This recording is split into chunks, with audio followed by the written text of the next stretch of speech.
ಇಲ್ಲ ನಿಮ್ಮ ಅಮ್ಮನಾಗ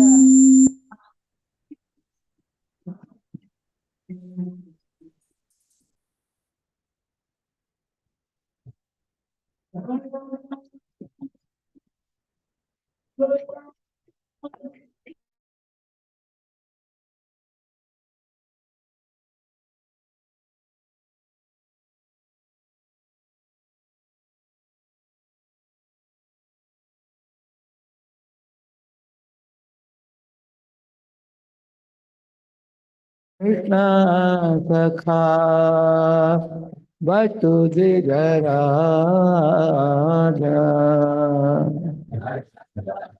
कृष्ण सखा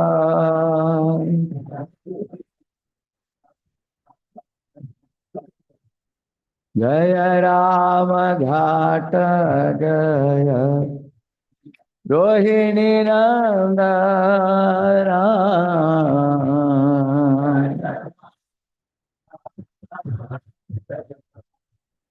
रोहिणी नंदन जय जय वृंदावन वसियत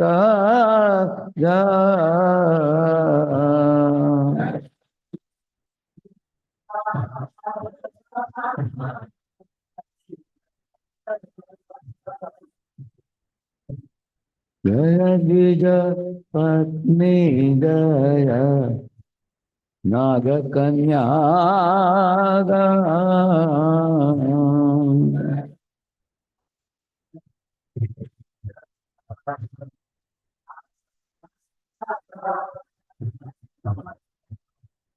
भक्ति ते यहारा पाइलो गोविंद चरण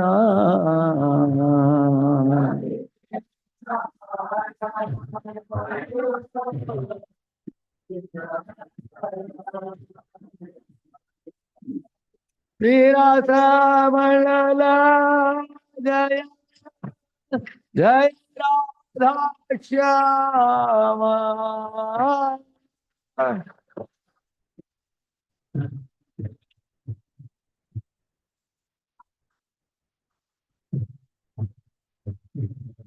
जय जय रासलीला सर्वमनोरमा जय जय रासलीला सर्वमनोरमा जय जय जलरस सर्वरस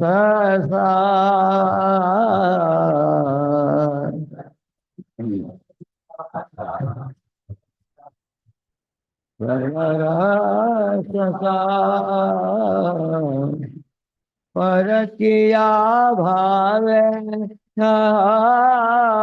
व्रजते व्रता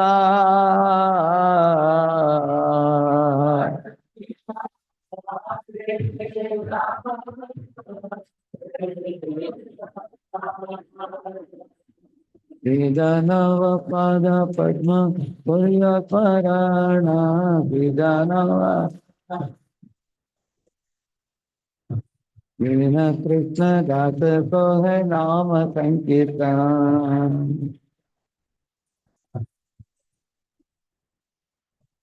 Vidanava pada padma purya parana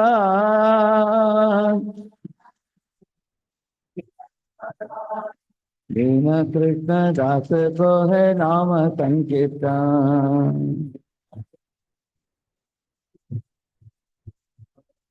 Hare Krishna, Krishna Krishna, Hare Hare, Hare Rama, Rama Rama, Hare Hare.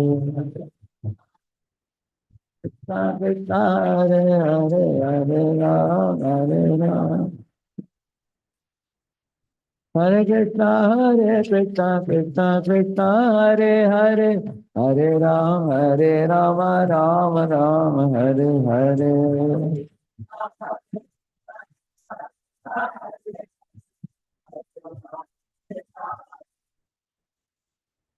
Jaya Radhe Jaya Krishna Jaya Vrindavana Jaya Radhe Jaya Krishna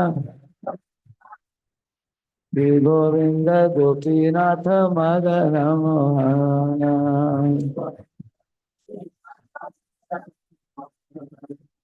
Radhe Jaya Radhe Jaya Radhe Jaya Shri Radhe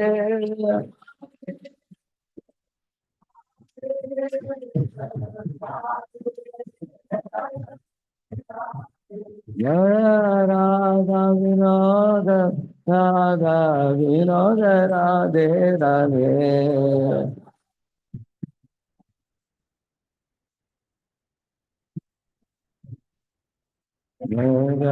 Jagannatha Baladev Jaya Subhadra Jaya Sudarshana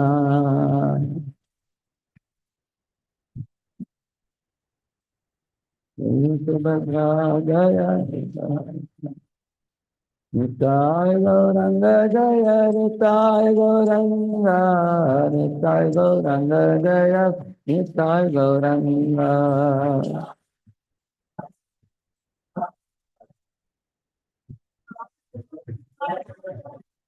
Jai Gaur Hari Bol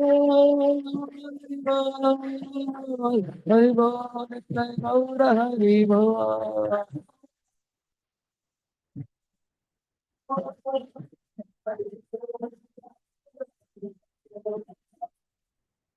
Hari पावन हरिनाम संकीर्तन की श्रील प्रभुपाद की अनंत कोटि वैष्णव वृंद की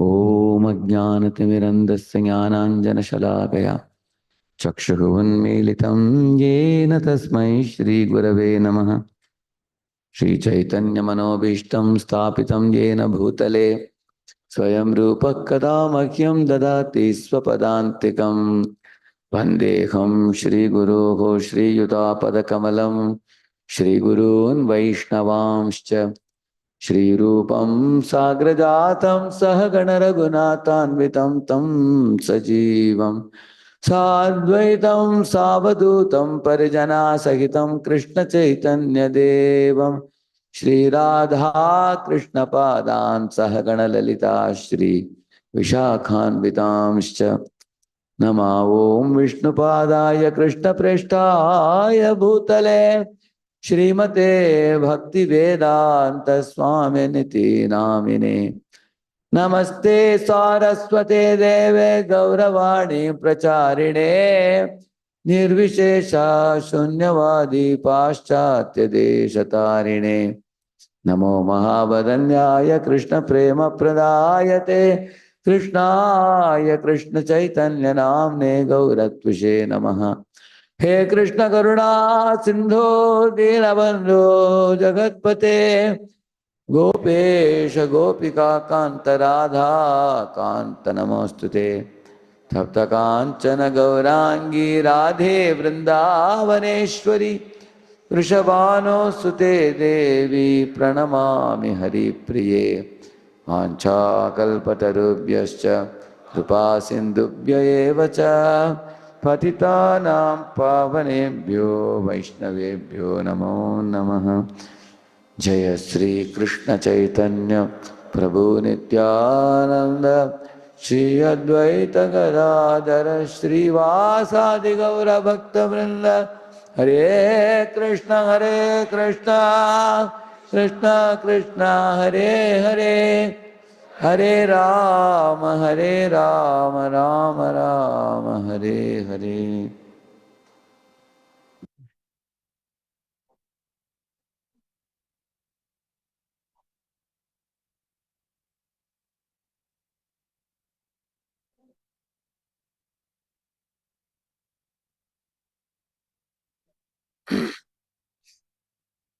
Hare Krishna, welcome all of you. Is it big enough for all of you to see? We are celebrating the festival of Radheshyam today and tomorrow. I thought I will begin with some of the very basic things today and then develop it tomorrow morning. See here, the first paragraph, what is said here. Although the absolute truth, Krishna is the source of millions of universes, and he expands himself as Mahavishnu and Garbhadaksha Vishnu, Kshirodaksha Vishnu, in so many forms. The scriptures have identified 18 human shortcomings that go against its tenets, he says. Illusion, sleepiness, uncivility, lust, greed, madness, envy, cruelty, lamentations, over endeavor, deceit, anger, desire, fear, mistakes, intolerance, and dependence.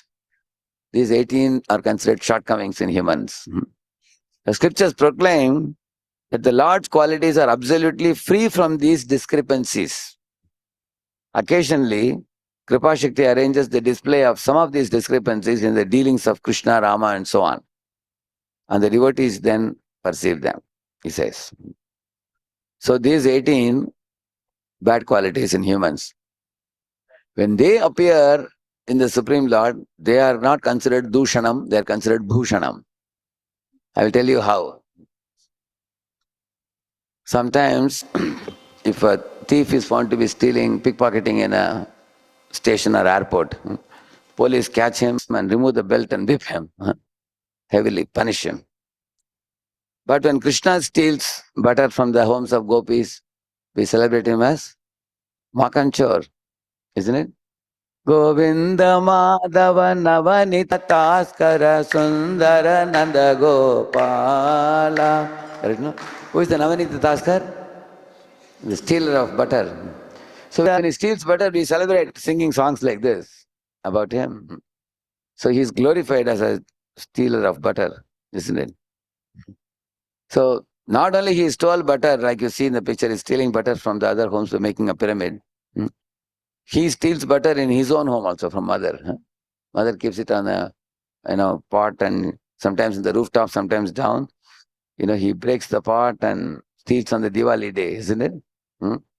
So when the mother comes from the kitchen, actually when the mother leaves him and goes to kitchen, he becomes angry on the mother, isn't it?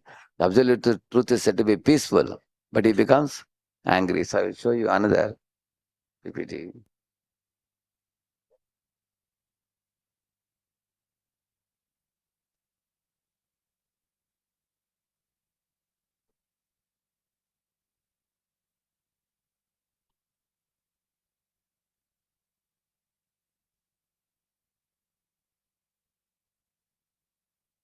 See, in the Bhagavatam, 10th canto, 9th chapter, it is said that everyone worships Krishna as Supreme Lord, but he sometimes deserves to be controlled by someone else. That someone cannot be anybody. It has to be a pure devotee. So that is called as Bhakta Vashyata, controlled by devotees. Bhritya Vashyata means controlled by his own servants. The word Bhaktair Jitatvam comes in that famous song, Namamishwaram, is conquered by devotees. bhakti baddham, bound by the loving devotion of devotees. Which means, although God is the ultimate person who is Swarat, supremely independent, he becomes controlled by the love of his devotees. So these words are used there. In this world, if you are controlled by a police when you are handcuffed, you know, you will consider it a very despicable thing. You can see when a thief is handcuffed and walk down the road, most of the thieves will put their head down. You've seen that? Because they don't want to show their face to anybody. Because people will think that, he's a thief. Whereas when Krishna was bound to Mother Yashoda with a grinding mortar, you all know that he dragged it, went to the backyard of the house, broke the two trees, delivered Nalakur Manigriv. Very amazing thing that although he was bound, he could deliver the others. Is it not amazing? And after delivering them, they both became Nalakur Manigriv, and then they offered prayers and circumambulated Krishna, and they went back to the heavenly abode. And then Krishna looked up in the sky, and there were all the devatas hovering in the sky. And Krishna did not feel ashamed at all. That in front of all devatas, I am bound to the grinding mortar, they will laugh at me. He didn't feel why. Our acharyas have said, Krishna told the devatas, just see my mother Yashoda, how much love she has for me, with which she has bound me. And you guys don't have so much love. Therefore, you cannot bind me. Learn from my mother how to do pure devotional service. Like that, he is preaching to whom? To devatas. Therefore, he is keeping himself bound to teach them that lesson, how to bind him with love. So, in this way, absolute truth, though bound, is delivering Nalakramanagriv that he can do easily. So, here you see, in the word stanya kama is used in that verse 10.9.4. The self-satisfied becomes hungry. Atmaram becomes stanya kam. The peace personified becomes angry. Here you see, when Vishnu is lying in the milk ocean, Brahmaji is offering one prayer to him. Of course, this is Garbhodaksha Vishnu. But when Brahma went to meet Kshirodaksha Vishnu in the milk ocean, along with Devatas, in Bhagavatam there is one prayer. He says, my dear Lord, in this world, people generally want to sleep on a very nice plain bed. I'm sure all of you will make a very nice bed in the night before sleeping. But the Lord is sleeping on which bed? Serpent bed. Is it comfortable? See how the serpent is having, coils up and down. It's not a very comfortable bed, but that's where Lord wants to lie, because the serpent is who? Anand says, who is his greatest lover? He is the Sevana Shakti, the one who loves to serve the Lord. So Lord is lying. And then Brahma is telling, generally at night people want peace. So they want to avoid all noises. People many times switch and close the doors, windows and put on the AC so they can sleep peacefully. But the ocean waves are always battering and making sound like this. So he's asking the Lord, how in this noisy, raging ocean you can sleep peacefully? How can you sleep on the snake bed? Snake bed is not only uneven, it's also a snake. Is there anyone here who can afford to lie on a snake? Even if you like, can you get sleep? No. You just see a snake. So he is telling, my dear Lord, what kind of, because the Lord Vishnu is very peaceful. Peacefully, Shantakaram Bhujagashayanam, we say, no? He is Shantakaram. He is very, very peacefully situated. But that peaceful Lord, when he becomes Krishna, you will see that he becomes angry. And Yashoda that, oh, you left me and went to kitchen? So he was biting his teeth. He's biting his lips with his teeth. He became angry. See, peace personified becomes angry. He is Vishuddha Sattva Vigraha. Yet he shed tears and manifested anger.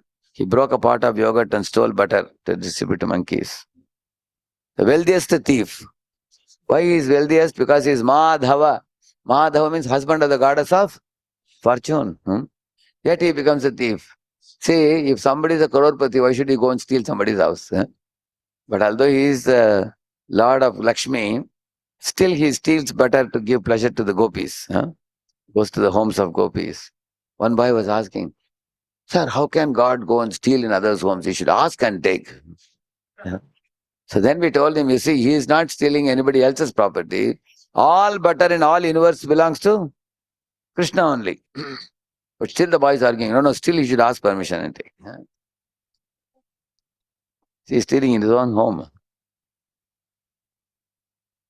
I am personified, flees in fear. It is said that, Bhirapi yad bibheti. Even the time personified trembles in front of Krishna, but here Krishna is running away from Yashoda, the famous song. Namamishwaram Satyet Anandarupam Lasat Kundalam Gokule Brajamanam Yashoda Bhiyalukha Ladavamanam Paramrishtam Atyanta Todrutya Gopya. See here, Yashoda is laughing and running behind him, and Krishna is also laughing and running away from her. Why are both laughing? Krishna is laughing, telling mother, you can never catch me. Yashoda is laughing, saying that wait and watch what I do. So both are running. And then Krishna wondered, I have come such a long distance in the front of the house, and Yashodama is unable to catch me. Maybe she is little fat, she is not able to run behind me. I am running very swiftly. So let me check whether she is able to come near me. So he turned around and he was caught immediately. See? When he turned a little bit. So Kalayavana tried to catch him, he couldn't catch. Jarasandha tried to catch him, he couldn't catch. But who caught him? Yashoda. So uncatchable becomes caught. Time personified flees in fear. Yeah. See, the fastest becomes caught. He's the fastest personality. He became caught. See, condensed bliss cries. See, Krishna is called as Ananda Ghan, which means he is the source of all bliss. But here you see him tied by Mother Yashoda and is crying. All the gopis are laughing. He's tying him. Why is he crying? Not because he's tied. He's worried that he can't go for stealing butter with his friends. Here you can see all the great Acharya personalities are offering prayers to him. The object of prayers gets scolded. See? So there they are offering, the sages is offering obeisances, knowing that he is Supreme Lord. Whereas here you find is, when he's born to be Mother Yashoda, he can't speak a word now. Just has to accept. The Supreme Judge awaits judgment. You see, he is the person who judges everybody's karma and gives them awards the results. Jayau karma phala pradaha, it is said. He gives the karma phala for everybody. But here Mother Yashoda is saying, Kana, come here. I heard from your brother that you ate mud. Krishna said, what are you saying? Naham bhakshitavanamba sarve mityabhishamsinaha. He's telling, no, mother, I never ate mud. Why will I eat mud? Sarve mityabhishamsina means all guys are telling lies about me. All liars, all my friends. Mom, I'll tell you, why are they telling lies? They want to see me getting beaten by you and they will clap hands and laugh. They want to make a fun out of me. Don't believe in my friends. Mother said, but even your elder brother, Balaram is saying that you stole. So he is saying, Mom, what are you thinking about Balaram? Sometimes he also joins my friends and teases me. Either he says. So, Yadi Satya Girastarhi Samaksham Pashyate Mukham is telling, in case there is any element of truth in what they say, you can test my mouth if you want. Either he says. Just like sometimes in the train, they ask you your I card, isn't it? Whether you have your Aadhaar card or I card. From a distance only you take out, then the ticket checker says, okay, it's all right, he says and goes. So Krishna thought, if I say, you can check my mouth, then mother will say, okay. No need to check. That's what he thought. But some TT fellows are very strict. They will say, no, I want to see. Because brahmacharis, all of us look similar with shaven heads. So they will say, any card. So when he sees, he says, this doesn't look like you. Like that they may say. So then Krishna thought, my Lord, my mother is going to really check my mouth. And if she finds I ate mud, she will arrest me at home. And she won't let me. So then he showed the whole universe in his belly. So here he is awaiting judgment by his mother. An attempt to bind the all-pervading. How the all-pervading cannot be bound. But here, although his waist was only one hasta and the ropes were 100 hasta, still he became bound. Hmm. So in this way you can see the opposites here. So it's a very big pastime. I'm not going to get into the details of that. But why I showed you this opposites here, see, these qualities which you see here, when Krishna shows such behavior, these 18 qualities, which conditioned souls also show, these are not blemishes in Krishna. Like for example, Krishna is running away from battlefield, isn't it? Once Jarasandha was telling Shishupal, hey Shishupal, why are you getting disheartened that Krishna has carried away Rukmini? Don't you know I defeated Krishna 17, I just now defeated Krishna, he ran away. Somebody else told Jarasandha, but you are saying Krishna ran away at the 18th time, but 17 times you were defeated. Jarasandha said, hey, why are you bringing such small details? He was asking. So for him, the 17 times defeat is small detail. Huh? And one time Krishna going away is a big detail. That's the way the demons think like that.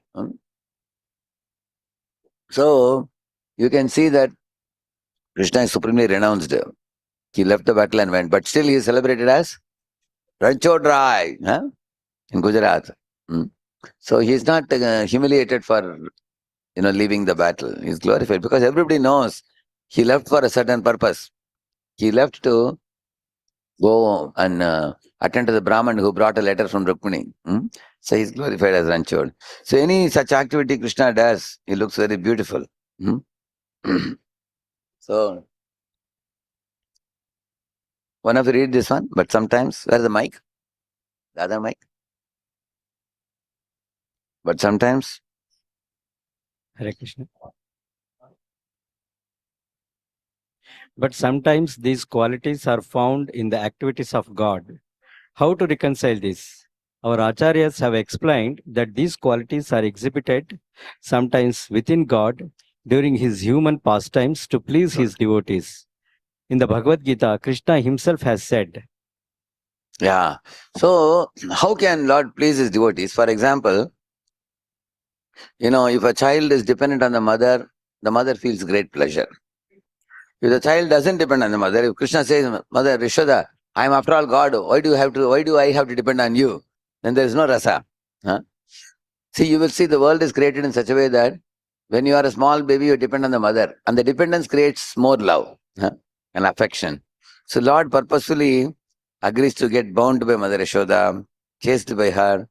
She shows a stick to control him. So in that control, he derives great delight. So, in the same manner, the different things are said, but here, Prabhupada writes in two purports. The two transcendentalists, Radha and Krishna, are a puzzle to the materialists. Adilila. In Chaitanya Charitamrita, Prabhupada writes, the common man cannot understand these two great personalities, Radha and Krishna. Yeah. The Lord is, so to speak, a puzzle for the common man, he says. Prabhupada says in Bhagavatam also, 1.8.18, he says. He says we can never truly understand Radha Krishna in our conditioned state of mind, but still by the description of scripture and explanation, the great acharyas, we can understand them. So let us see how. Here you can see below, I've shown the pictures of Lord Chaitanya Mahaprabhu, who danced and chanted, and he even dreamt pastimes of Radha Krishna and the gopis. And he cried as if, Krishna is taken out of Vrindavan, like the way the gopis cried when Akrura took Krishna Balram out of Vrindavan. So, Chaitanya Mahaprabhu not only felt the emotions, he exhibited them. His eyes would emanate tears like syringes coming out of his eyes. So such ecstasy he felt. And in our dull state, we cannot even begin to comprehend these pastimes. But through the acharyas and therefore we will try to slowly, gradually proceed in this direction. Who can understand God? Here is a Chaitanya Charitamrita Madhya Lila. All of you please repeat after me. Ishwarera kripalesha hayataya hare Seyita Ishwara Tattva Jani Bare Pare.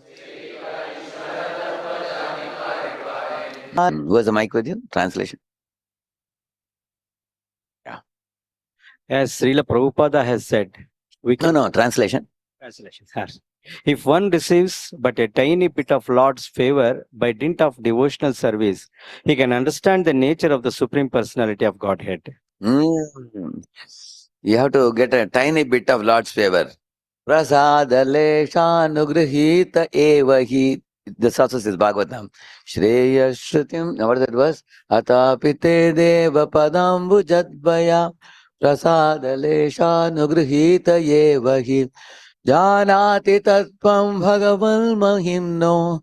Nachayame kopi chiram vichinman. Shreyashrutim bhakti mudasyate vibho klishyanti ye kevala bodha labdhaye teshamasau kleshalaye vashishyate nanyat yathastu latushavagatinam. The first verse says of a person who obtained mercy of the Lord. Second verse says one who could not obtain mercy.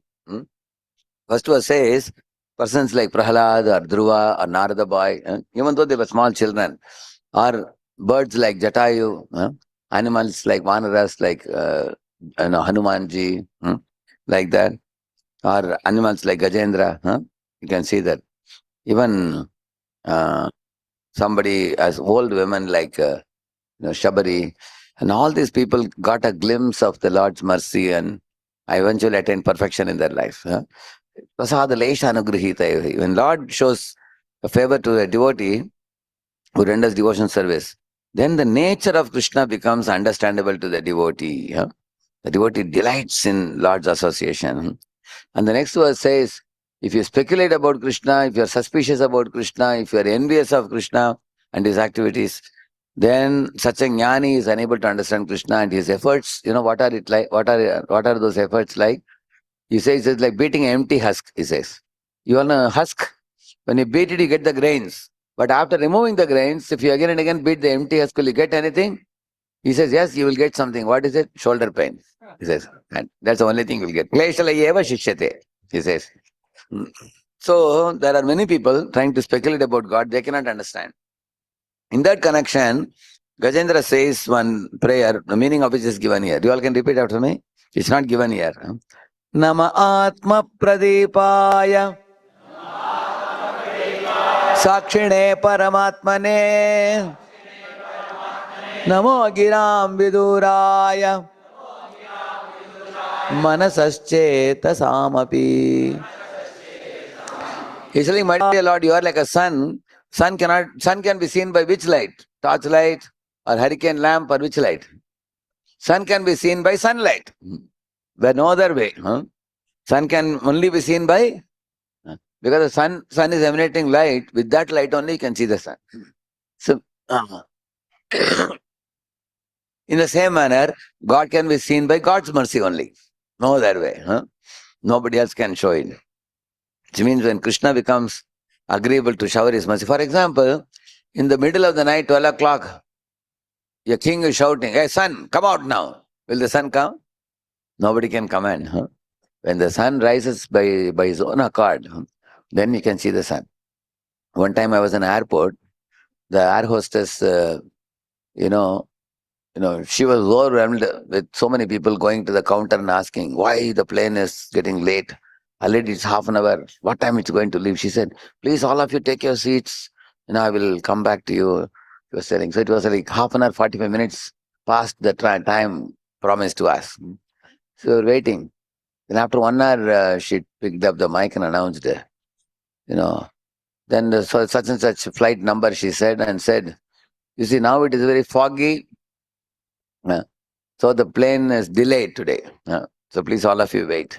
Everybody got up and rushed to her and said, that's all right, but what time you will leave? Tell us. Because many businessmen, they are all looking at the watch. They have to reach on time. She said, when the sun shines, the fog will be dispelled. When fog is dispelled, plane will take off. Then they asked her, when will the sun shine? She said, so that you have to ask God. That's not in our hands.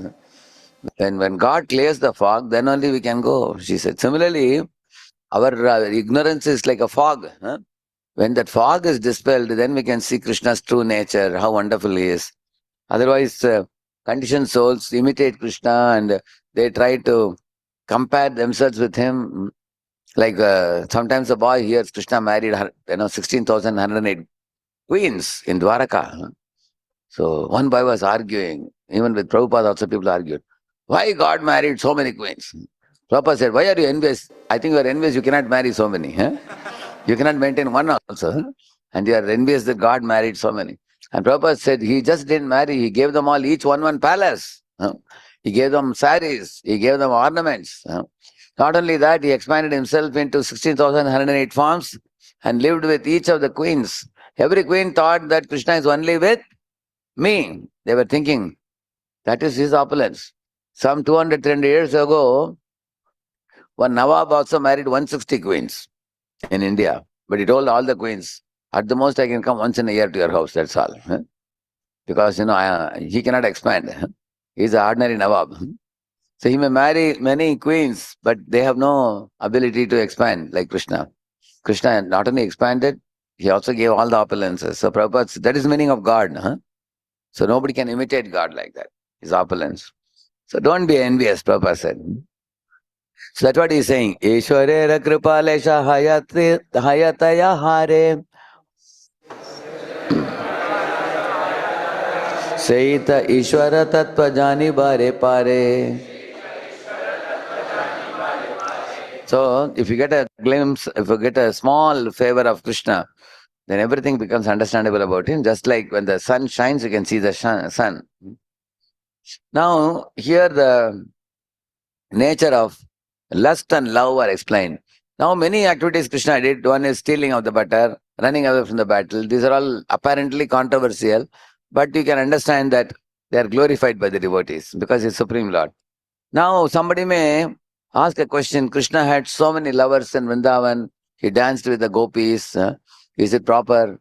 When somebody asked Gandhiji, you are glorifying Rama and Krishna and everything. Why Krishna danced with gopis? And Gandhi said, I don't think, God would have done such things because he was not learned in Bhagavatam. He didn't have a guru to guide him. But people insisted again and again and said, no, you should go through Bhagavatam. It says Krishna danced with so many girls and he had so many lovers. Then Gandhi said, oh, I'm sorry. If God did such a thing, I'm ashamed to call myself a Hindu, he said. Which goes to show that, he was ignorant about the facts and he could not defeat the, interrogating people because he had no Vaishnava guru to guide him. If those same fellows asked Prabhupada, we would have defeated them in just 1 minute. We would have given them answer. So, like in my office, there was one colleague of mine. So I saw him, he saw me with Tilak and Kantimala. He came and said, Radheshyamji, I heard you are from ISKCON. For your happiness, let me tell you, in my village, our basti, we have named it as Sri Krishnapur, he said. I said, wow, wonderful. He said, I am also a Krishna devotee. I said, very nice, very happy to know you are also a Krishna devotee. I said, tomorrow I'll bring you a Japamala, you take it. And you can also chant, I told him. And a week later, I saw him, he was singing some dirty cinema song. So I called him and said, sir, what is this? You said you are a Krishna devotee. 1 week ago you told me, you claim to be very religious. What is this? You're singing some dirty cinema song. Then he told me, even Krishna also danced with gopis and enjoyed. So we also need some maja in this world. Like that he was telling. Then I said, wait a minute. If you are a Krishna devotee, how can you offend Krishna like this? I think you don't have proper understanding. Then I told him, do you know what was Krishna's age when he danced with gopis? He was not aware. He asked, how much? Is it 25? He asked. I said, no. He was just 8 years. And before that, in 7 years, he lifted the Govardhan hill. When he was 5.5, he danced on the hoods of 1,000 wood at Kalia. Then I told him, you say, why can't we also sing songs and we also dance in Dandiya Ras, with the girls, why can't we dance? I told him, if you want to dance, you have to first dance on the hoods of Kalia. At least one hooded snake, if not 1,000 hooded snake, isn't it? And that too you have to smile also, because Krishna is smiling. And you have to lift, if you cannot lift Govardhan hill, at least lift the stable and show in your finger. You will have a fracture, you have to be admitted in the hospital, orthopedic section. Is it not true? You can't either lift the table, you can't dance on a hood of a one-hooded snake also, but you want to only imitate one activity, which is it? Dancing with girls. Then he told me, oh, that's all cooked up story, he said. Then he told me, wait a minute. You only quoted Krishna danced with girls. That is also from Bhagavata. And Krishna lifting Govardhan hill, that is also from Krishna dancing on Kaliya, that is also from. So you are accepting one truth from Bhagavatam which favors your sense gratification. And other two truths which you cannot do, you say it is story. So this is called Ardha Kukata. Yeah, you are a cheater, I told him. You are simply a cheater because you are taking one truth. Because you want to dance with girls, you are saying you like this truth, that you believe that Krishna danced. If you believe that Krishna danced with gopis, you also should know Krishna lifted the Govardhan hill. Krishna also danced on the hoods of Kali. You understand how people are nonsense. This is why Prabhupada is so heavy many times in his purports. Because people only they are choosy to pick things from the scriptures whichever they want to imitate God. And also, Prabhupada says when Krishna danced in Rasa dance, he was 8 years and gopis were either 6 or 7 or 9 or 10 or like that. But nowadays people do Dandiya Ras, and after Dandiya Ras, so many girls become pregnant. Which goes to show man, woman, it's a lusty interaction between them. Here what is said here, you see, repeat all of you. Kama prema dohankara vibhinna lakshana. Lava arahe mayaiche swarupe vilakshana. Lust and love have different characteristics, just as iron and gold have different natures, he says. Iron is like lust, and gold is like love. So this is very important to know the difference between lust and love. When Ravana came as a very, very great yogi with a tuft and a rudraksha around it, with all mustache and long flowing beard, with a kamandalu in the hand, with a staff in the other hand, with all saffron dress, he arrived. Sita Mata saw him and became very happy. Oh, a great saint has come to my door. So I got a good chance to offer some charity now. So she immediately went inside and gathered some fruits so she can gift it to because she is very habituated to giving charity. So, but then there's Ravana, his speech was not proper. He was commenting about her. Oh, Sita, your walk is like a peacock. Your voice is like a cuckoo. Your hip is like a damaru. Like that he was commenting about her. She said, stop it. She said, what are you talking? Don't you know I am a married woman? I am married to Lord Ram. How can you speak such things? Who are you? She asked. He was so happy that she asked, who are you? He thought that she's interested in me. Then he started saying, I am Lanka Naresh. I am the 10-headed Ravana. 10 heads and 10 hands. And I have 5,000 queens with me in Lanka. But I have decided that I'll marry you and make you the Patrani. You will rule over all the queens. You will be the chief queen. I have come here to take you with me. Oh, Sita, now my heart is longing for you. You come with me. Like that he spoke. She got very angry. She said, stop all this nonsense talk, she said. She said, my husband is like a Meru Parvat and you are like a mound, she said. He is like an ocean. You are like a puddle of water. He is like gold. You are like iron. He is like Garuda. You are like a crow, she said. He is like Chandan. You are like mud. So she chastised him. So what is she talking about? She's talking about love and lust. Ram's love for Sita is like Chandan, whereas Ravana's attraction to Sita is like mud. So Rama's relation with Sita is like gold. This is like iron. You can understand the difference between love and lust. See, the nature of lust in this world is to exploit. Exploit and extract and drink the blood of the other. Whereas the nature of love is to serve, give, facilitate without any expectation in return. That's the nature of love. Like a mother's love for a child. The mother has no expectation from a child. And that's the reason why we all love our mother so much. First of all, she bears you in her womb for 9 months, which is itself a sacrifice. Then she begets you with great difficulty. Then she feeds the breast milk. Huh?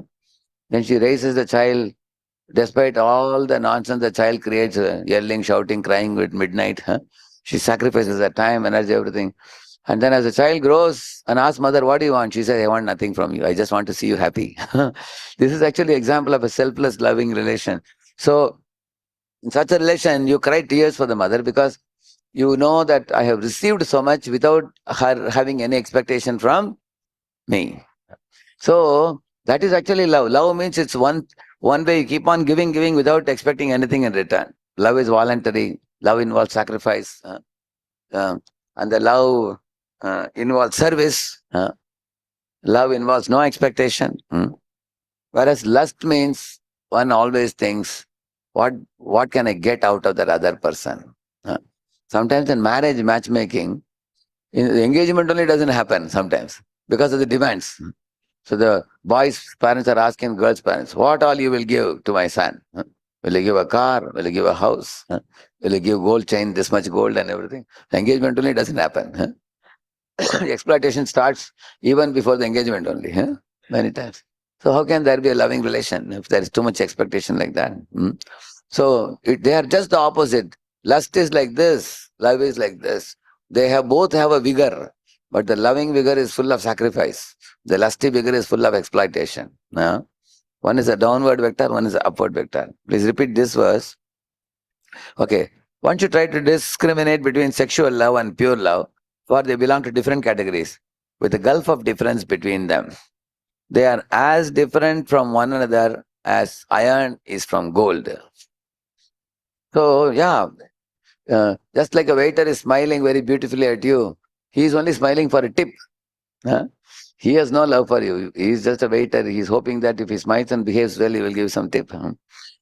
So in the same manner, he is saying that the sexual and pure love is much different. One is of exploitation, one is of sacrifice.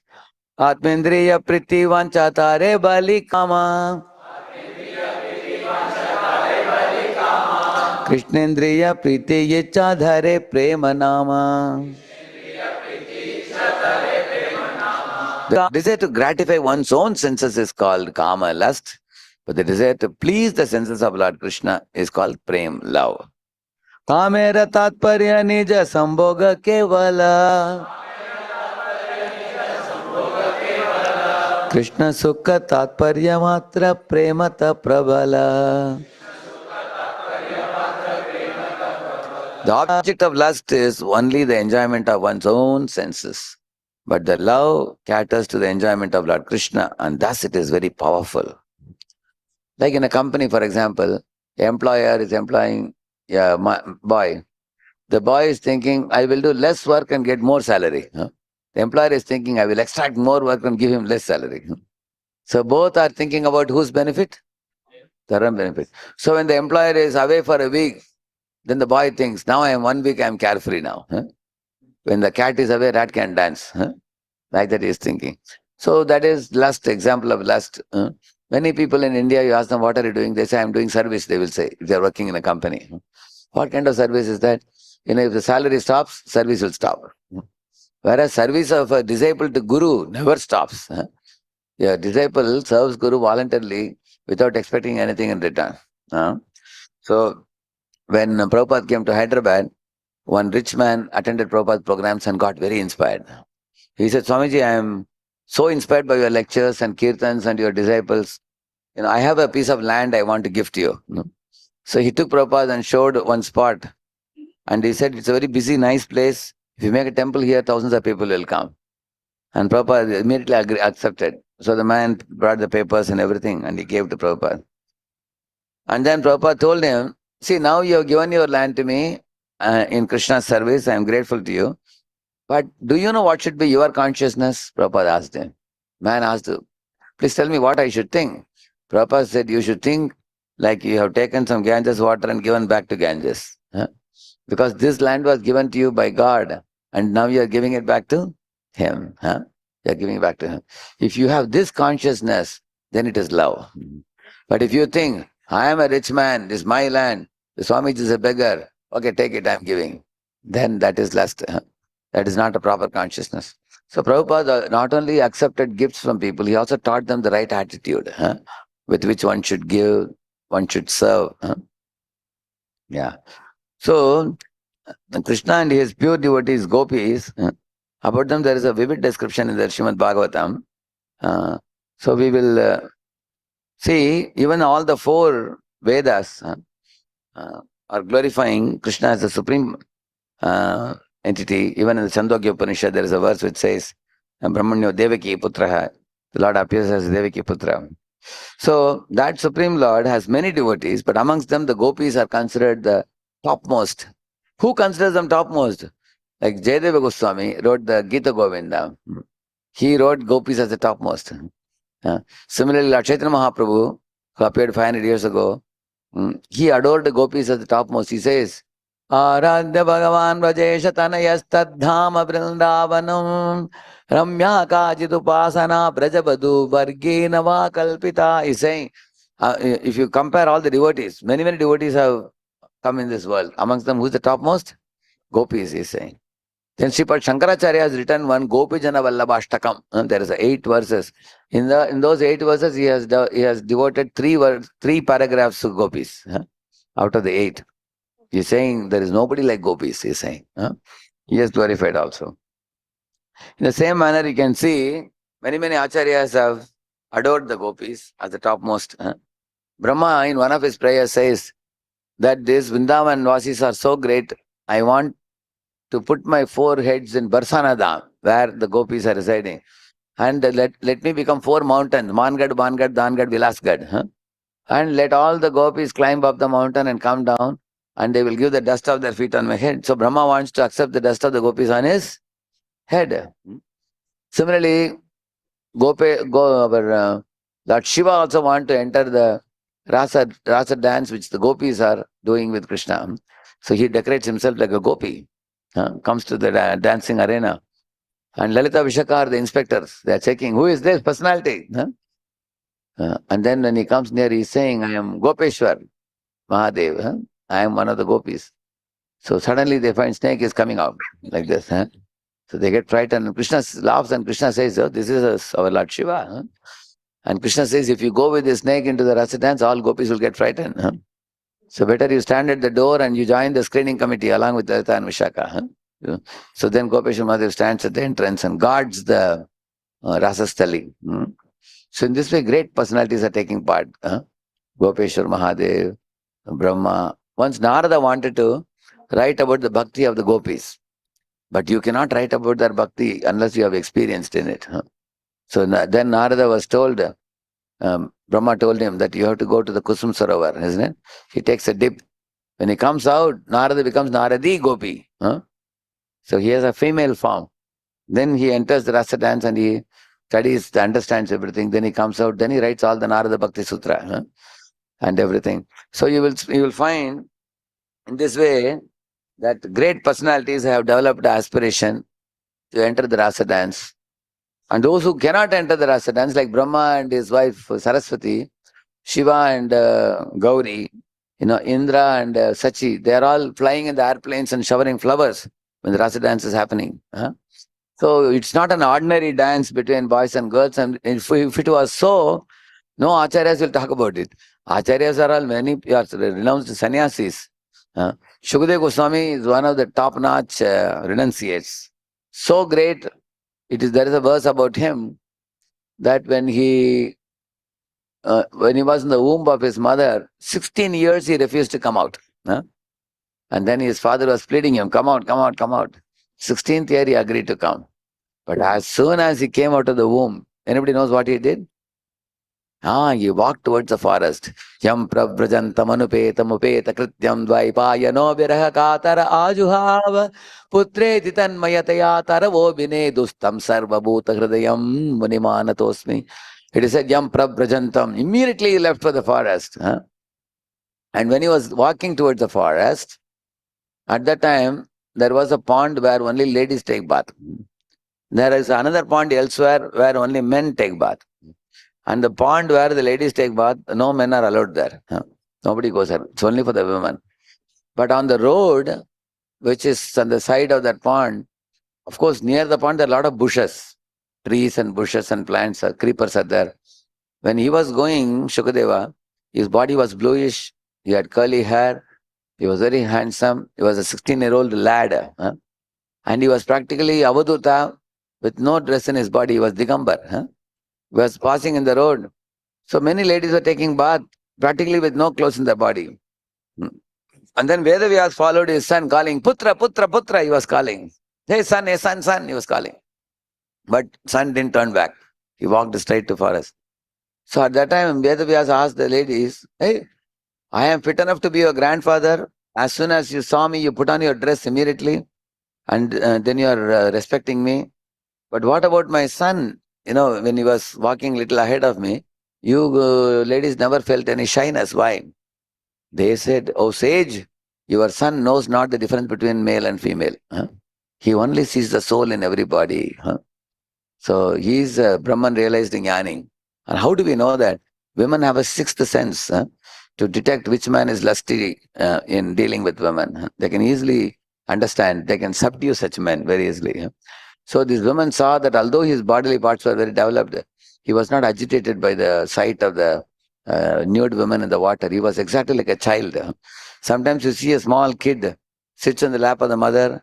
You see one child is there now with the mother now. After some time he'll come to his father. Again he'll go back to his mother. And nobody minds it. Because everybody knows these small kids and they're very innocent. Imagine if a 20-year-old boy is going to the lady's side and sitting in the middle. All ladies will jump up. Hey, who is this crazy fellow? They will think his nut has got loose. Correct, no? So everybody knows if a man is grown up, his lust is developed. And naturally he is supposed to not mix. So these women could clearly see that this person is fully realized. They saw that and they told him. So such a realized Shukadeva Goswami, later on when he spoke the Srimad Bhagavatam, his own guru Vedavyas was sitting in the audience. And his guru Narada was also sitting. He was such an exalted person. And he is glorifying the gopis as the topmost devotees. So one can understand Shukadeva Goswami is glorifying, Shankaracharya is glorifying, Srinivas, and Jayadeva Goswami is glorifying, Chaitanya Mahaprabhu is glorifying, all of them. So naturally there is something higher in the relationship of Krishna and the gopis. It cannot be ordinary. That's the whole point.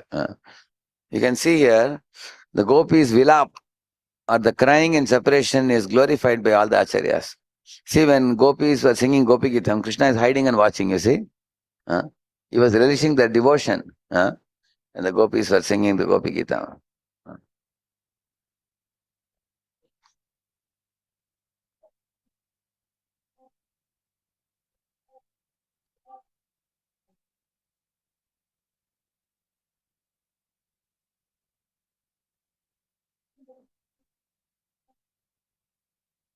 See, the gopis,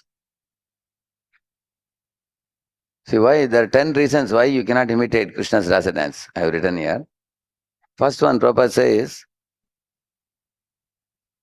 Krishna was just 8 years old when he danced with the gopis.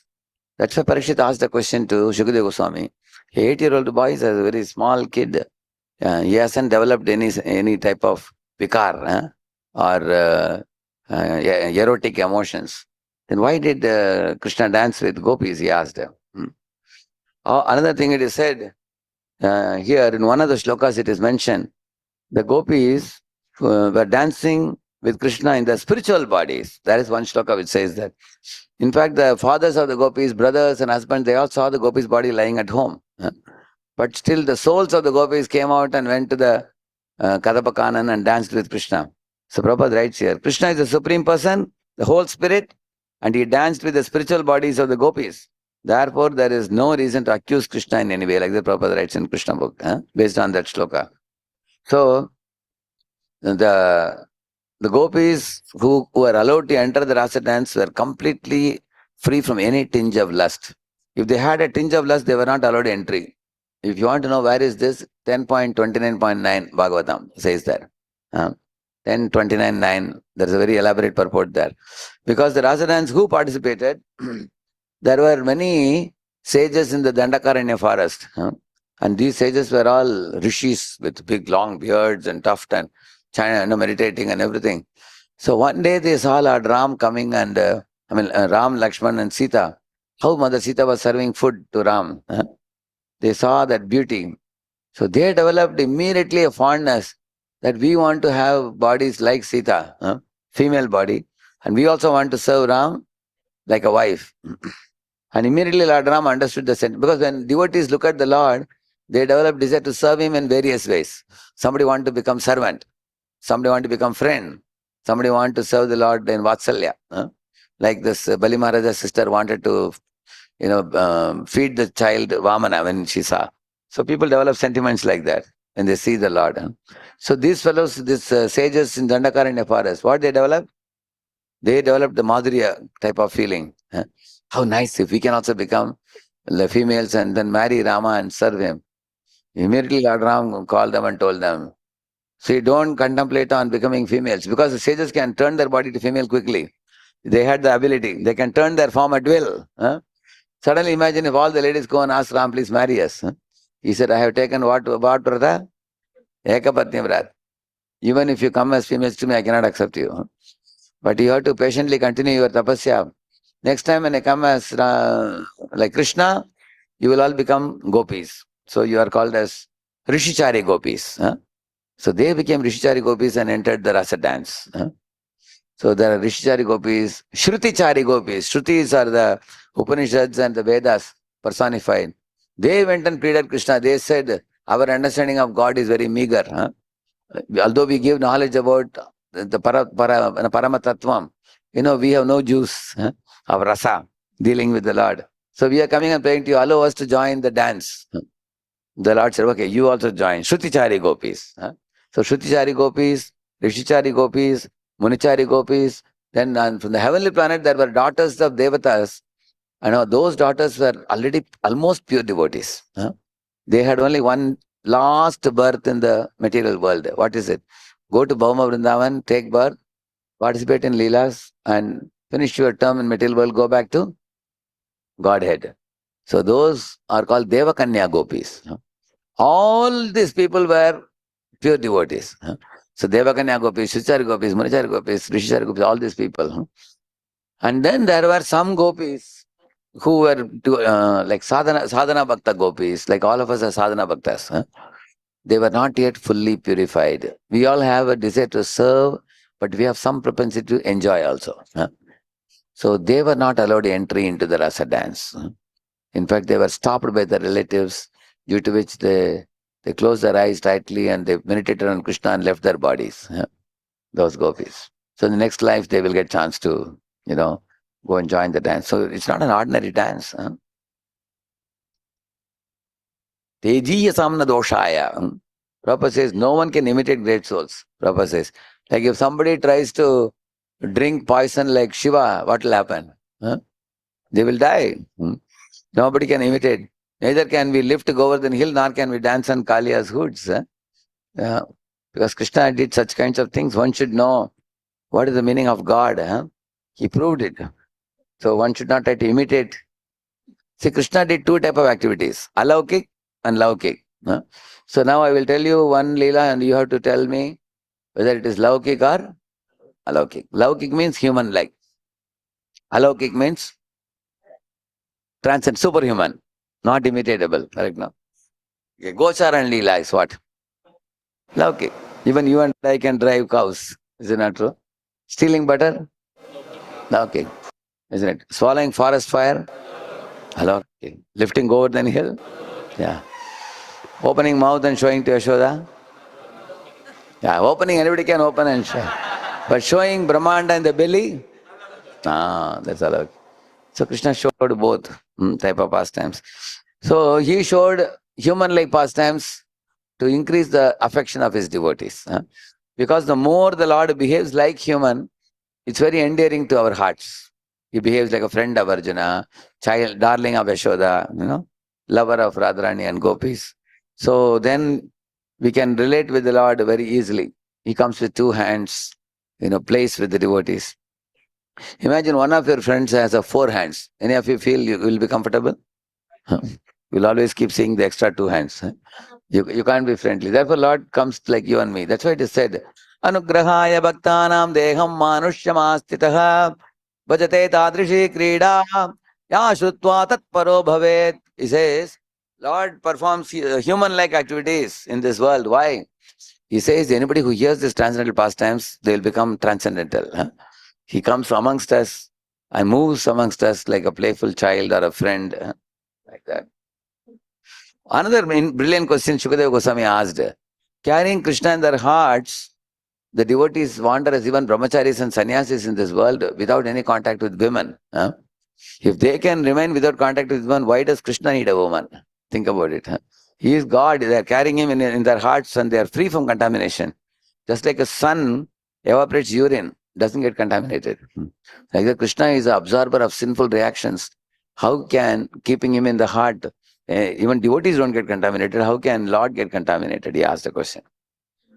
You see, no girl can satisfy Krishna in this world because when Shudras make a match, they will match according to sex match. They call it Yoni Puratam, they will say. Huh? And when they match Vaishyas, they will match based on money, huh? Status. You can ask Agarwal, Bansal, Goyal, you can check with them. How will they match? Marwadis, isn't it? Main thing they will say status match they will see. And Kshatriyas, what match they will see? You have to prove your strength. You go into a forest and slap a tiger and come. Huh? Or you have to subdue a bull. I don't think any of our modern men can do such things. Huh? Then Kshatriyas cannot marry at all in the modern times. Huh? You have to subdue a bull. In villages you will see, bull is very difficult to subdue. Huh? They will catch the horn and twist and make the cow flat, bull flat on the ground. Then he will be allowed to marry. Even Krishna did that. For whom? I think Nagnajit Radha's daughter, Nagnajiti, I think, is it? Is it Nagnajiti? Correct. Nagnajiti. Is it Satya? Her name is Satya, I think. Satya, no? So to marry her, her father said, this is the condition. 7 bulls you have to subdue. And Krishna expanded into 7 forms and subdued all the bulls. Huh? So, in this way, Kshatriyas need that. And Brahmanas, what match they will see? Good character, good qualities. Generally, they will ask you, does a girl know how to cook? Huh? Isn't it? Does she know how to sing? Is she of good character? Huh? So those things they will check. But Krishna is not even in Sattva, he is in Vishuddha Sattva. So what kind of woman will match for Krishna? In Vishuddha Sattva, one needs pure love. So only Radharani can match. Radharani's heart is full of seva bhav, pure service attitude. She is a personified service. The word Radha comes from Aradhana. Anaya Aradito Nunam Bhagavan Haririshwaraha Yanno Vihaya Govinda. So, Yanno Vihaya Govinda means without Radha, nobody worships Krishna alone. You always worship Radha, Krishna, Lakshmi, Narayan, Sita, Ram. Huh? So, the only one thing that charms Krishna's heart is seva bhav. Huh? You see,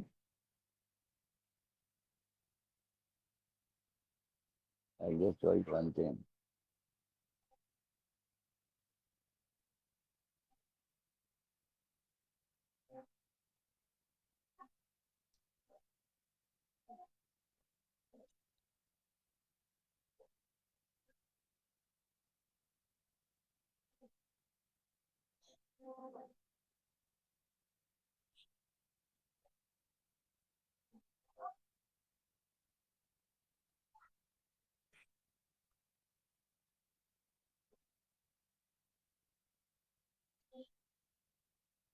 See, here this is Kubja, you see. Kubja is coming in Mathura. She's taking Chandan. Krishna is teasing her and asking, hey, who are you? And she's saying, I'm taking Chandan for Kamsa. And he's telling her that, if you apply this Chandan to me and Balaram, you will become fortunate. Huh? He's telling her. So, see, he says this. And then she immediately becomes attracted. She takes the great risk of being watched by the spies. Huh? And boldly, she's saying here, Dasyasmyaham sundarakam sasammata trivakranamakhyanulepa karmani Madbhavitam bhojapate rati priyam vina yuvam kunjatamastarhati. Oh, handsome one, I am a servant of King Kamsa, who highly regards me for the ointments I make. My name is Trivakra. Who else but you two deserve my ointments, which the Lord of the Bhojas likes so much? Actually, who is she? She is the same personality who is Shurpanaka before. Huh? Shurpanaka now comes as Kubja now. At that time, both Ram and Lakshman, they defeated and drove her away. Huh? But now Krishna gave her mercy. So, yeah. See, one important thing is said here. Rupapeshala madhurya hasitalapa vikshitaihi dharshitatma tadosandram ubayor anulepanam. Trivakra's mind, overwhelmed by Krishna's beauty, charm, sweetness, smiles, words, glances, Trivakra gave both Krishna and Balram generous amounts of the chandan ointment. It is said. Yeah. And then immediately what Krishna did, please all of you repeat this. Prasanno Bhagavan Kubjam Trivakram Ruchirananam Rajvem Kartum Manaschakre Darshayan Darshane Phalam. Krishna was so pleased with her service. He thought that I want to do some favor to this hunchbacked girl. Let me make her into a beautiful young girl. So what he did, see, he kept his lotus feet on her, both her feet, and he caught her chin like this and he gave a jerk and lifted her up like this. And she became like this. She transformed her from, she turned into a young, beautiful girl in the next moment. So then Prabhupada says here, Krishna began to consider how to reward her. So, in other words, Krishna conscious devotee has to serve him in great love and devotion. Krishna cannot be pleased by any action other than his transcendental loving service unto him, as the Prabhupada says. Yeah. And then here he says, since she was touched by Krishna's hands, she became the most beautiful girl among women. This incident shows that by serving Krishna, the devotee immediately becomes elevated to the most exalted position in all respects. And then Prabhupada brings a very important point. This is directly from Krishna book. You all can repeat after me. Krishna was attracted to the hunchbacked woman not for her beauty, but for her service. See, this is a secret Prabhupada is revealing. You know, there are millions of beauties are after Krishna. Krishna is not after the beauties. Lakshmi Sahasra Shata Sambrama. You know, thousands of Lakshmis, crores of Lakshmis are after Krishna, but he is not after them. But there is something that charms Krishna's heart, which is their Seva Bhav. Even in Dwaraka also, when Krishna would return home, the queens would remove his shoes and wash his feet. They would remove his, mukut and then comb his hair, feed him big plate of prasad and fan him standing next to him. And Krishna would smile and see, there are thousands of servant maids. My queens don't engage anybody. They personally want to serve me. So that tendency of the queens to serve Krishna personally, that really touched his heart. It's Seva Bhav. Even all of us also, we were charmed by mother's service attitude, isn't it? Like you have seen mother, my mother used to have this, what do you call this one? Stone one. How many of you know it? You have seen that? Actually, many have seen it. It is so heavy, as small kids, you cannot even move it also. But mother would make masala in that and then take out that masala and put it in sambar. Then sambar will be kama, fragrance will come. Without that, sambar has no great taste. But to make it, all her hair will be disheveled and sweat will come on the face, isn't it? So when you look at the mother, she is tired externally with perspiration drops and disheveled hair doing this, but she is also smiling happily that I am able to do something good and I make my family members happy. It involves some sacrifice. Is it not true? That sacrifice of the mother certainly touches anybody's heart. Is it not true? Nowadays, there's not much scope for sacrifice nowadays. We just put everything in a machine. Over, isn't it? Similarly, my mother used to have a hand fan in those days. We had this fan we didn't have.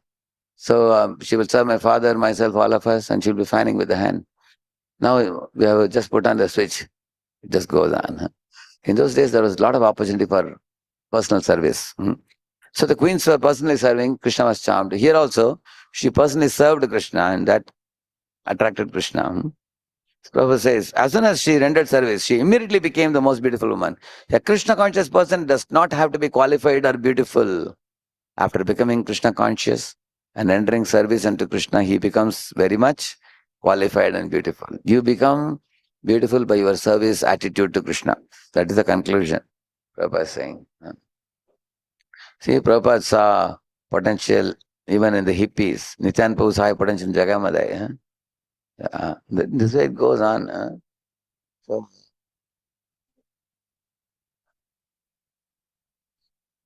therefore, what was attractive in the gopis? They were completely innocent, pure-hearted.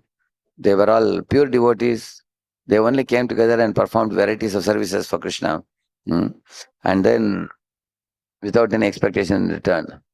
Krishna simply reciprocates according to jiva. Say, some jivas want to become cows and give milk to Krishna. Krishna accepts that. Somebody wants to be Krishna's queen. Krishna accepts that.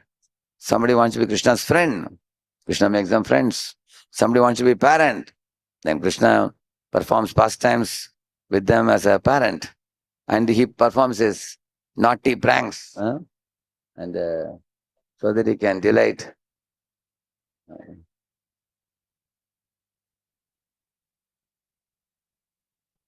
So, this is one of my favorite.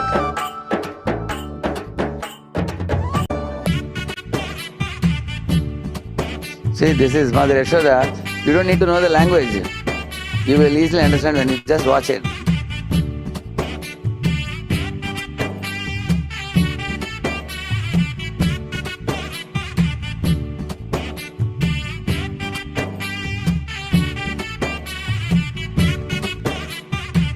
Keeps on the top, you see.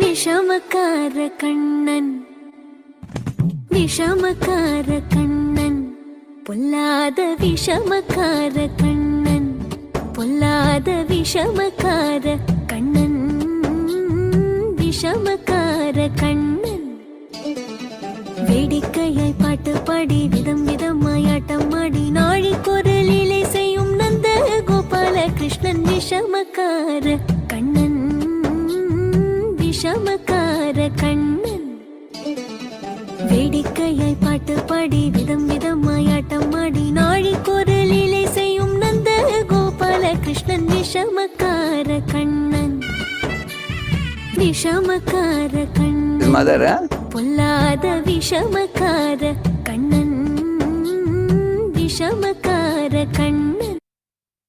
How many of you understood this? You don't need to know the language. You can. This is a well-known pastime. So, in this way, see, here is a Yashoda devotee who wants to reciprocate with Krishna as a mother and child relationship. She's giving her the joy. I will do naughty things, and mother always delights in the naughty activities of her child. Many mothers actually proudly tell others how nicely naughty my son is. So, Yashoda also is like that. See, material lust is completely absent in Krishna. I told you, Jayadeva Goswami, Ramacharya, Madhvacharya, Shankaracharya, Chaitanya Mahaprabhu, Shukadeva Goswami, Narada Rishi, they all have devoted their whole life chanting the glories of Krishna and the gopis. And this is Shukadeva Goswami I told you a few minutes ago. So in this way, and Lord Chaitanya experienced deep loving emotions. Sri Krishna, the mood of Radharani. See, here is Bhaktivinoda Thakur saying something very important. So, although it looks a little longer, somebody can read it. You take the mic. What Bhaktivinoda Thakur says. The gopis are purely engaged in the service of Lord without motive. They are not captivated by the opulence of Krishna, nor by the understanding that he is the supreme personality of Godhead. Because many people approach Balaji knowing that he is the richest Lord. He's a very great Lord. And if somebody possesses the opulence, people are ready to approach them and seek some benefit. But gopis didn't see Krishna like that, he says. Then? Krishna was not attracted by the opulence or personal beauty of the gopis, but by their pure devotional service.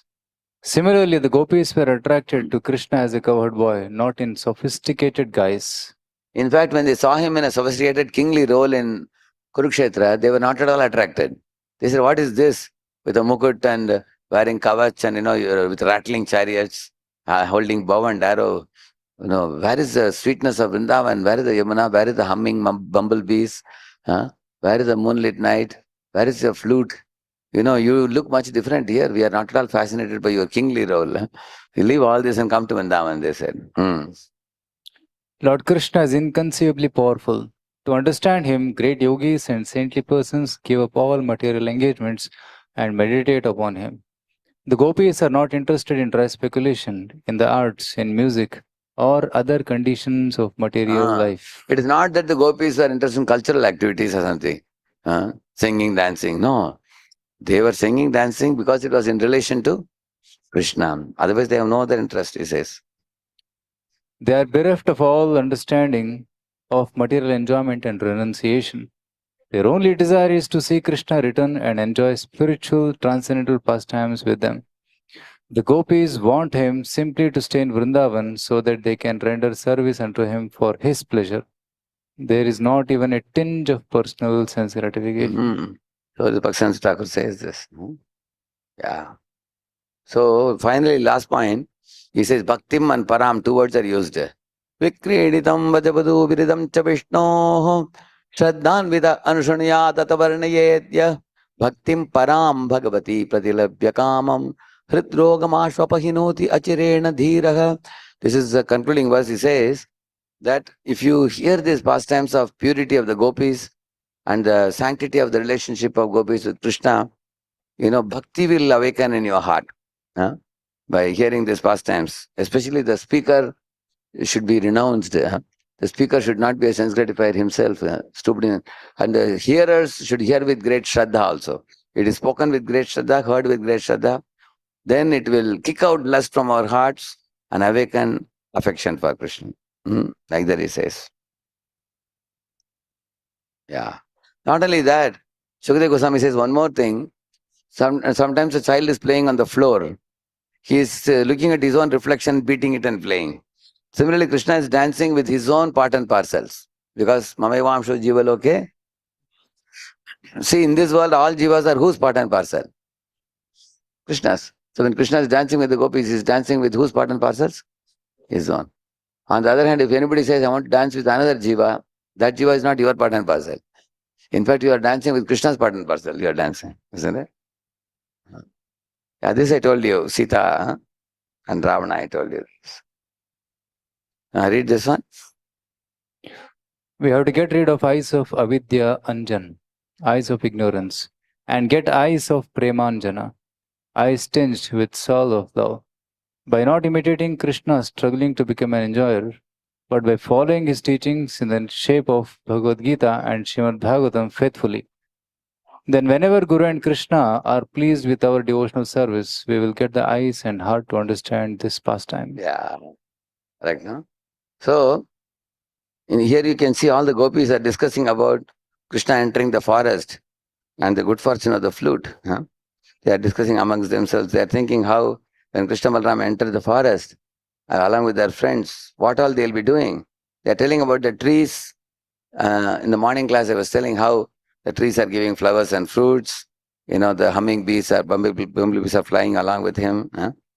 They are all discussing his transcendental pastime, sitting in a circle, you see. Although they are eager to go to forest with Krishna, they cannot go. There's some social restriction for them. So they're talking amongst themselves.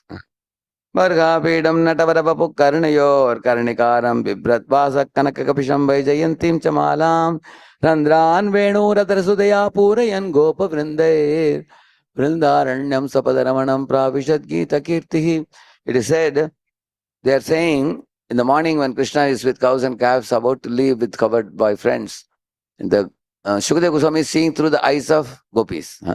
He is saying, oh, that Lord who is wearing a beautiful peacock feather on his turban and who is having curly locks of blackish hair, is wearing a Vaijayanti mala in his neck and is having a pitambar dhoti and he is playing on his flute and charming the hearts of other covered boys and herding the cows and calves entering the forest. So they are glorifying and remembering. At that time there was one gopi whose family members told her, you don't go, you just wash the pots and cook the food in the kitchen. Huh? Don't give up your duty and go. So she was doing that. But she also wanted to see, Krishna going to the forest. But her family members had closed the door, window, everything. And there was no scope to see. So she put the things in the kitchen. Then she saw that family members are busy with something else. So she went to the door. The door was closed. Sometimes the door, there's a small gap. You've seen that? So from the gap, she was trying to see. But Krishna was not right in the front. He was elsewhere. But Krishna understands the heart of every jiva, isn't it? So Krishna twisted the tail of one calf. And the calf jumped up and down and ran and went and stood exactly in front of the door of that gopi. So Krishna, in the pretext of going and picking up that calf, he went and stood in front of the house and gave his beautiful darshan in threefold bending form. And the gopi saw that form and she fainted unconscious. And then Krishna played on his flute and went to the forest. Now this gopi became so absorbed in remembrance of the Lord. Her family members were telling her, hey, get up, what are you doing? Go to the well and drink water. So she had a baby in her hand and bucket on the other hand with ropes. She went. So there she put the rope in the bucket and she placed the baby in the bucket. And she was about to put the bucket down. People shouted, hey, what are you doing? Then she came to her external senses. So it is said, manmana abhaho madbhakta means this is the meaning of manmana. She lost the consciousness of the external world. She became so absorbed in remembrance of that one form which Krishna showed her just before leaving the forest. In this way, the gopis may externally appear to be like insane. Say they are glorifying. They are saying the peacocks in Vrindavan are welcoming by dancing. Doe and the deers are welcoming. Even the demigods and their wives coming in plane, they land in Vrindavan to hear Krishna's flute. Birds are sitting in trees with closed eyes like yogis. They say that these must have been yogis before because they're closing eyes and hearing the flute sound.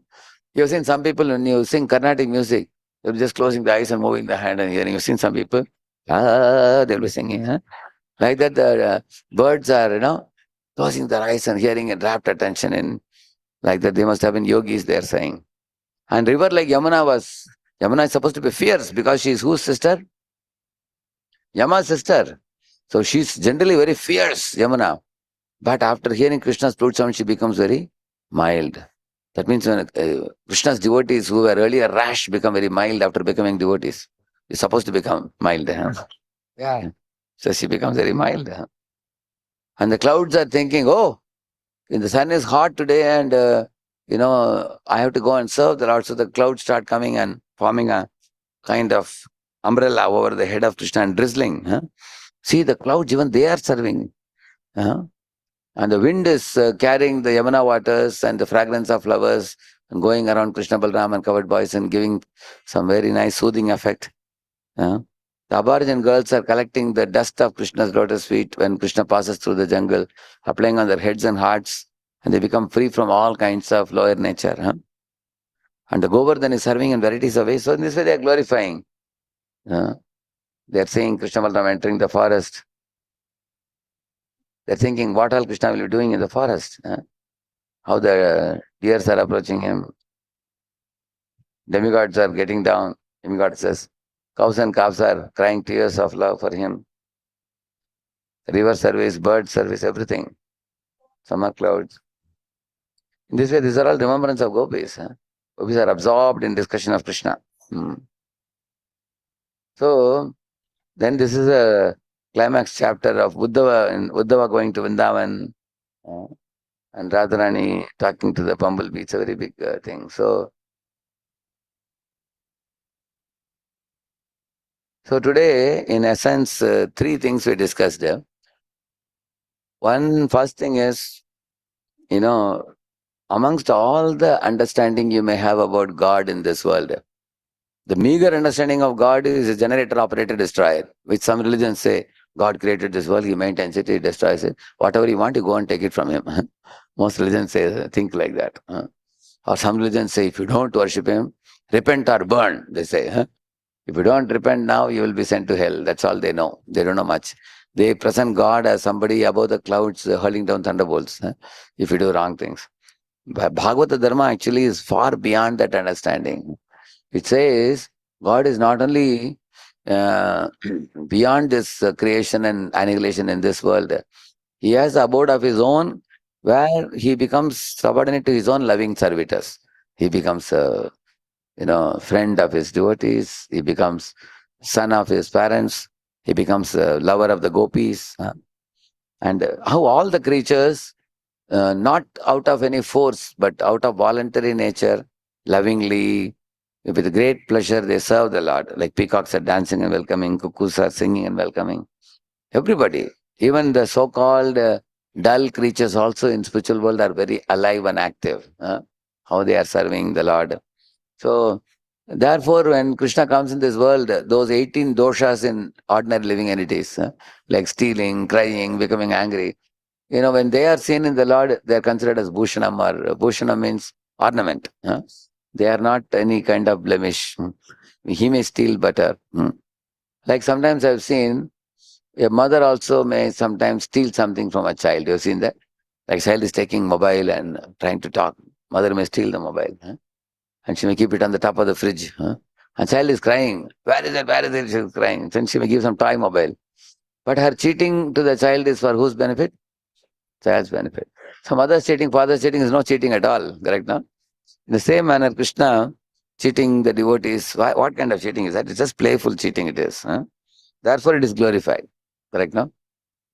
In the same manner, so I was telling in the beginning about Krishna's pastimes in this world are unique. The world has never heard or seen such pastimes as mentioned in the Bhagavata. So don't misunderstand God. And the climax of his pastimes is Krishna's dance with the gopis. And then we moved on to the definition of lust and love. Lust is like iron, love is like gold. Lust is like mud, love is like chandan. So, and as soon as you say the word lust, immediately think of man and woman. But lust also means the tendency to exploit, bhogavritti. And love means tendency to serve selflessly. Lust means adamant desire for enjoying the prohibited. That's the definition of lust. Something is prohibited for you. You try to, like Ravana, for him, another man's wife, one should not enjoy. You should see as a mother. So he tried to enjoy. Therefore, it is lust, it is said. Whatever is prohibited for us, to go after it, chase after it. So, in this world, even a man who wants to marry a woman, if he is seeing woman as a sex machine, and a woman is seeing the man as an ATM machine, if you see in that kind of outlook, will that family be a happy family? It cannot be. That's why the Vedic life teaches about how a husband should be responsible for his wife. If she gets sick, he should take her to hospital. If she's not able to cook, then he should be willing to cook at home. If she's begetting a child, he should be ready to do babysitting also. Yeah. Both husband and wife, they actually care for each other. So any family to be a happy family, both husband and wife should lead a life in goodness. Sattva-guna, caring, comforting, sharing, tolerating, being humble, being polite, understanding empathically others' needs and all these things. So love involves all these things. On the other hand, lust means, what can I get out of you? Lust also means use and throw. I enjoy, now I don't get enjoyment, divorce. It's like that. So that's why we were talking about love and lust after that. And then we went to the point of talking about, the gopis dance with Krishna, how it is divine and transcendental. Great acharyas have sung about it. It should not be taken as some ordinary boy girl dancing. Krishna himself is supreme, and the gopis are also topmost devotees. Shankaracharya, I've told many examples of acharyas, and 10 different reasons on why the gopis dance with Krishna is not mundane, how it is spiritual. So we devoted time for all these things today, and we concluded with the gopis' meditation on Krishna going to the forest, especially meditating on the flute. One last thing I will say and I'll conclude. One day the gopis were talking amongst themselves and they were criticizing flute. See, another interesting thing, in spiritual world, even if they criticize, that is also a pastime. It is not out of envy. So they were saying to each other, hey, look at this flute. What kind of, luxury he enjoys. Not only Krishna plays on the flute, in the forest sometimes he tucks the flute, keeps in his hip. Even when he's sleeping, he keeps the flute next to himself. And he never spares the flute anywhere. Even when Krishna left Vrindavan and went to Mathura, he told to Yashoda, Maya, Maya, ये मुरली को संभाल कर रखना, राधा इसको चोरी न कर जाए. He was telling, make sure no gopi or Radharani will steal this. Keep it in a safe place, he told. So they were asking the flute, what is it? We are devotees, we are so much after Krishna, but Krishna doesn't look at us. But you have got such a special position. Always Krishna carries you. So flute told them, see gopis, understand that the first thing I have become separated from my family members, which are bamboo trees.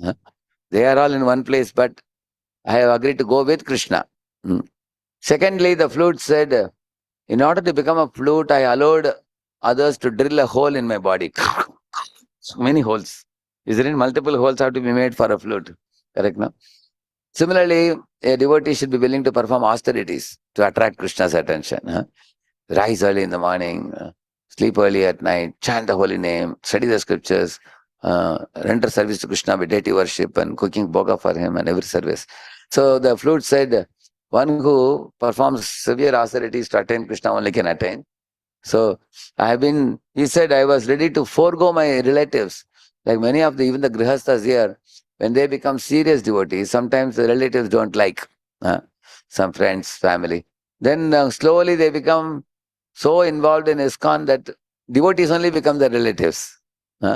All around you are surrounded by relatives. So the flute said, I have been stripped from my family and I have been performing the austerity of being drilled by the holes. And then finally he said, you see, I am simple devotee. How? The flute is a hollow thing. You can see inside, you can see outside, there's nothing hidden. मैं कुछ छुपाता नहीं. Whereas if you take a veena, if you see it's very long, here something big is there, nobody knows what is inside. Correct, no? And the veena is hiding something. I have nothing to hide. I am a hollow flute. So he said, if a devotee is simple, without any kind of crookedness, and if a devotee is ready to do austerities, and if a devotee is ready to strip off everything else and absorb one's mind, heart and life in Krishna, then Krishna will never leave such a devotee. Krishna will always keep the devotee with him, like the flute said. And the gopis said, flute, don't misunderstand us. How can we criticize you? You are a great soul. You give your mercy to us, they said. So, I'm going to sing one short song and then I'm going to conclude.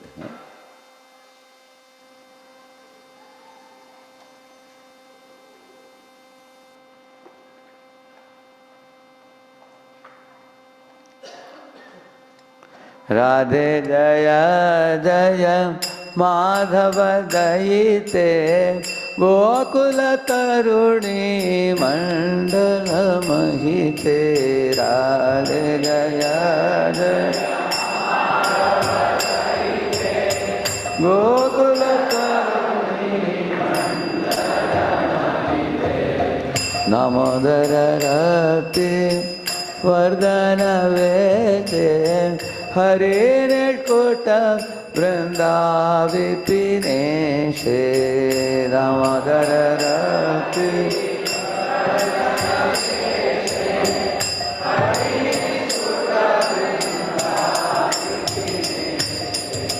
Vishavanodare Navasashilekhe Lalita Sakhi Guna Ramita Vishake Vrishavanudare Navasashileke Lalita Sakhi Guna Ramita Vishake Karunam Kurumayi Karuna Bharite Sanaka Sanatana Varnita Charite Karuna Kurumai Karuna Bhavite Sanata Radhe Jaya Jaya Madhava Dayite Gokula Taruni Mandala Mahite